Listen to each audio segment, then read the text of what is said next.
There is a belief within our culture that with each new rising of the sun, we begin anew, awakening our mind and body to new possibilities.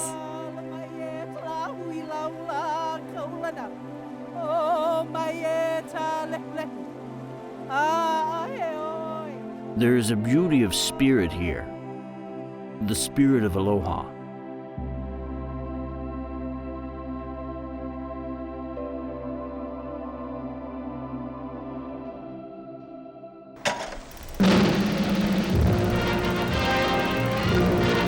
Hawaii joyously greets its new status as a full-fledged member of the Union, its 50th state. Land of the hola, of sugarcane and pineapple, with its polyglot population, brings a colorful culture as its heritage and contribution. Aloha is a welcoming, natural love that is in our very essence. It inspires us to share our spirit, to be a destination for all to experience. As a new state, tourism would become our economic foundation. And to build that foundation, while respecting our culture, community, and the beauty of the islands, the state's first governor would call upon a visionary with a master plan to inaugurate the industry on Hawaii Island. This is where I build my hotel. Even for Laurance S. Rockefeller, who could build anything he wanted, anywhere he wanted, to start quite literally from scratch would be a monumental undertaking. A 99-year lease was signed for 1,800 acres of Parker Ranch land, land that cattle could not even graze from. There was nothing there at the site. No roads, no power, no water. To turn the rocky landscape into a grand resort required superheroic feats of infrastructure.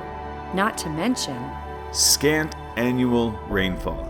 The land was hostile, almost like a moonscape. It was the most challenging terrain I had ever faced. Rockefeller's vision, the entire resort rested on one single moment.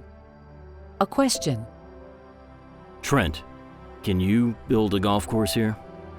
It would mean finding water, bringing specialized grass seed onto the island, traversing inhospitable terrain fraught with injury, but first, creating the very earth.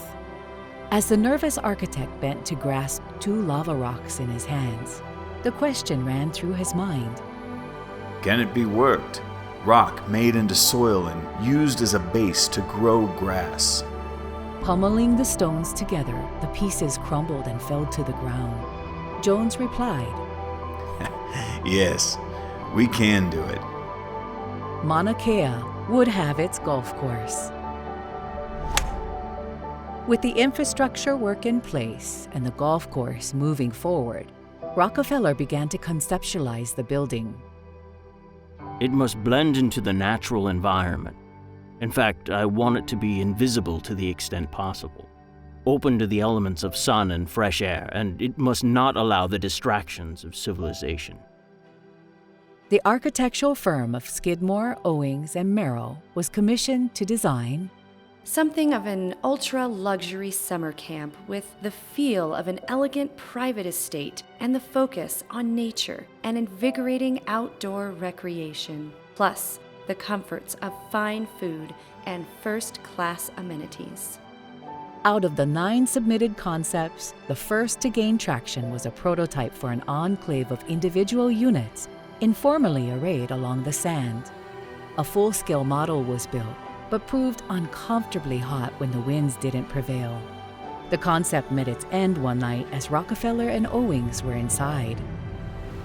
A monstrous tropical storm whipped down the coast, flooding the unit and all but washing the cottage away.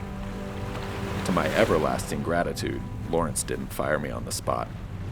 Skidmore, Owings, and Merrill quickly set to work on a single building concept, and in March of 1963, the winning scheme, number 7, was a concrete megastructure with 154 guest rooms opening to corridor-less floors, floating over an ocean-facing atrium with suspended stairways rising throughout. Its profile reclined gently into the hillside, and its exterior was painted the color of Kauna'oa sand. Blue tile floors led across the wall-less space toward the ocean, encouraging one to exhale and relax immediately upon arrival.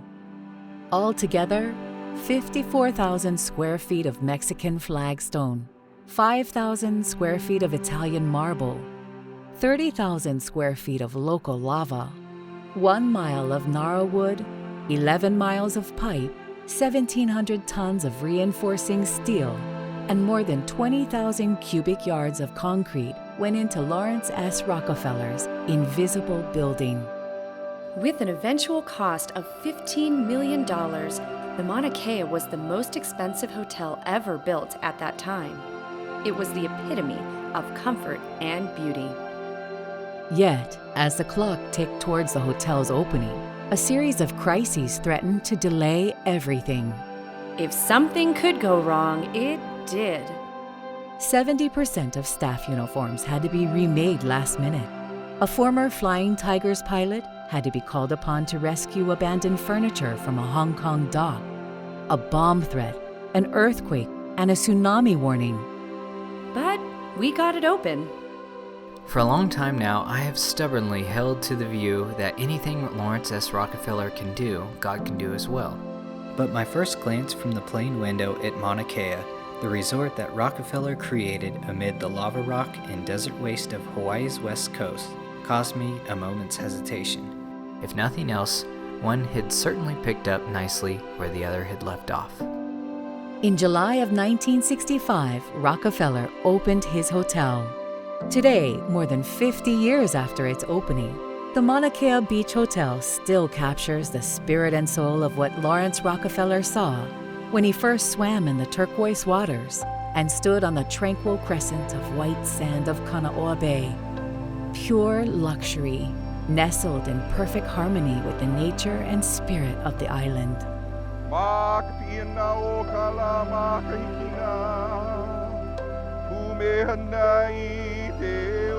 When each of us is seemingly more and more in need of a place to get away and refresh the mind and soul, Mauna Kea Beach Hotel still beckons.